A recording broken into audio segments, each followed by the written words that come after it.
What the board would do is approve budget transfers to cover that. So for instance, supposing we had to replace $1,000 worth of tires, and he had exhausted his budget. Yep. We would come to you With one and of those say, adjustments. we need $1,000 budget adjustment to address a safety issue, and you'd approve it or you wouldn't approve it by spending. There is no fund balance. The fund balance right now is zero.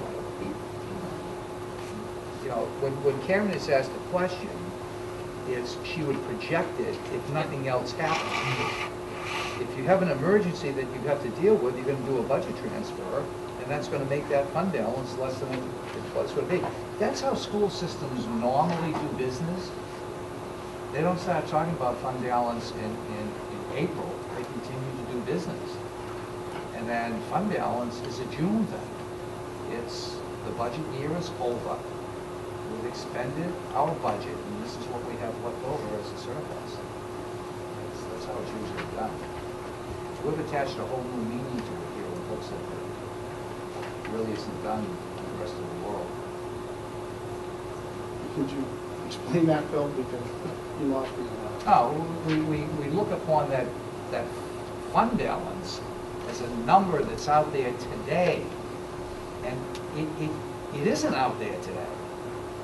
We're in the midst of administering a budget, and things come up. Like, I wouldn't say, using Tricia's example, if we had an emergency come up, I wouldn't say, let's appropriate that out of fund balance.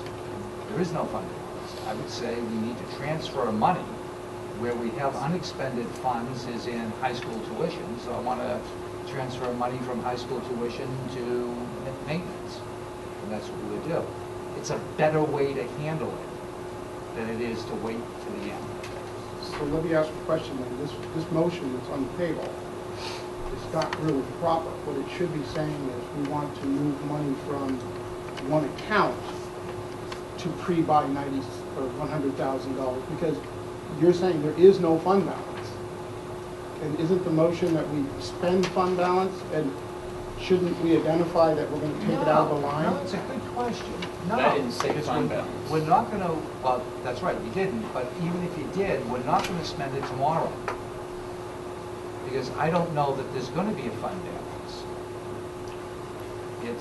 I don't know that there's going to be a fund balance. So what we will do is we'll do that pre-purchasing. We'll generate the bulk purchase orders like in May, late May, send them out in early June. It would be just as correct to say, to do a budget transfer now into supplies and materials, and purchase supplies and materials to be used next year out of that budget transfer. There are many ways to do something correctly. The point that I want to make is that if we're doing this to balance the budget before we make the nominations, then we need to know that that $97,000 is there to balance the budget.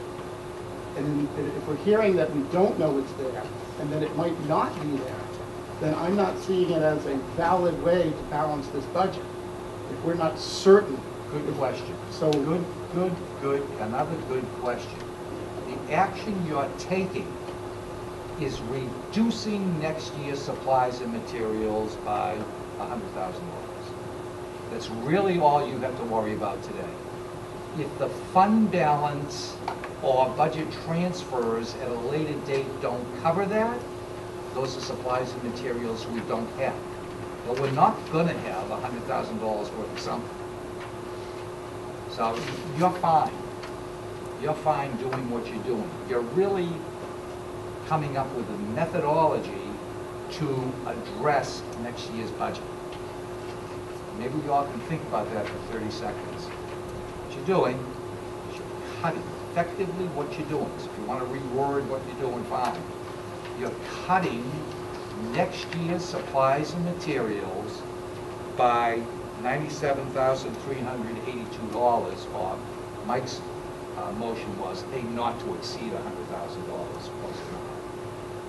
And we will pre-purchase those, therefore, out of this year's appropriation. That can be done either by waiting until June and whatever unexpended funds exist, pay for it out of that.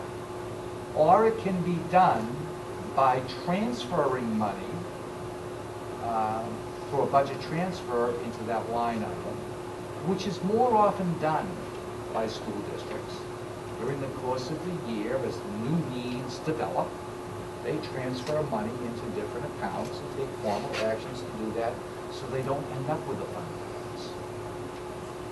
Well, I'm not going to support this motion, but I wouldn't be able to support it unless we were going to buy those supplies certainly. Because if we leave this to happen in June, we've been told that there may not be a fund balance, and therefore this motion and this vote does not take effect. Okay. Can I just finish, please, Phil? Let me help. Well, just let me finish. If we were to, if as a board we vote right now to purchase $100,000 worth of supplies, and it happens, then I would agree that it's going to reduce our budget by next year. If we're leaving it up to chance that there's 100,000, I think what Phil's saying is true. We really need to consider that you might be cutting next year's budget supplies by 100,000. We may not have them one way or the other. So it's not necessarily a cinch that we're going to have them versus us voting right now and making up purchase orders quickly to buy those things. I just don't see this as a certain way. As a what way? A certain way to balance the budget, no, because there's no guarantee that the money's going to be there. But the thing is, I think it's somewhat of a gamble, so is counting on only 92% of the funding for the tuition. We That's a don't know. bigger gamble. But that could happen, that could be higher, lower, you know. Some years it's been 75%, some years it's been 101%. So, you know, it's not gambling, but I mean, you don't know. So this is saying you're gonna purchase the supplies for next year, you're gonna purchase them now. It may be that we don't get them right next year, you know, don't fund that, but I don't know. I think to make I guess all I'm trying to point out is that you're taking a vote to pre-buy $100,000 of supplies, that we don't know that for certain that we're going to buy those supplies. Because if what you said is true, and at the end, come June, an emergency's happened, and there's not $100,000, we will not buy $100,000 worth of supplies. So that's my point. Yeah, I'll help. I hope I can help Dave and help the rest of the board.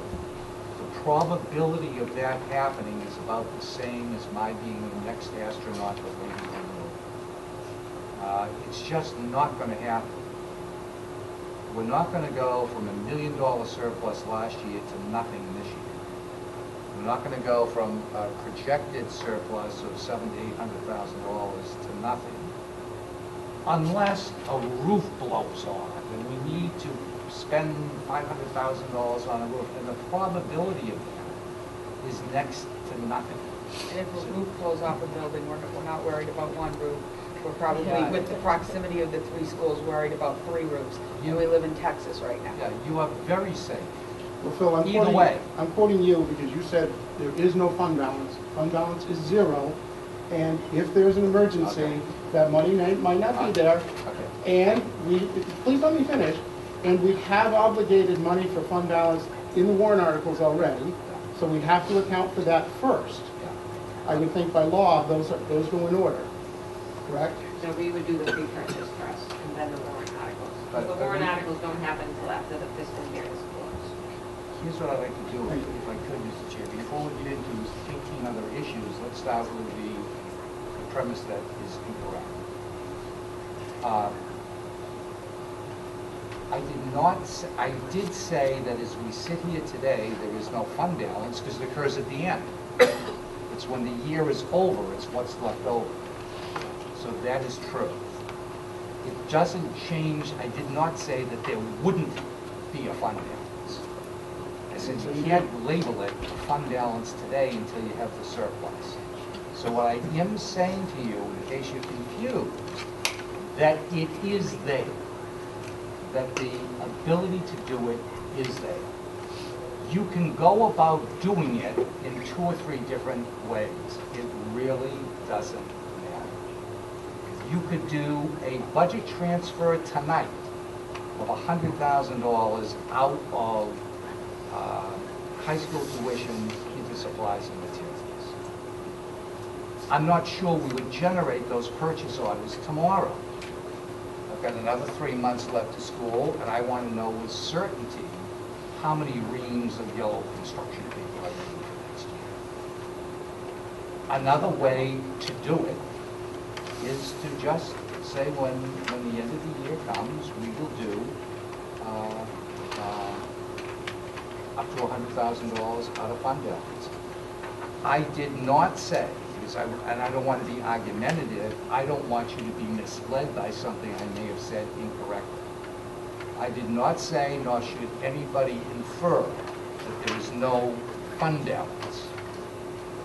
There is no fund balance today that you identified as fund balance.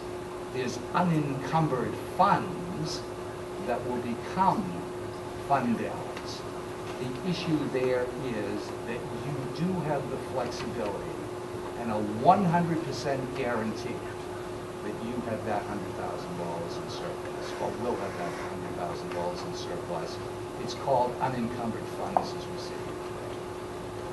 It's a semantic difference. You're fine. You're in very good shape. Well, I'm not supporting the motion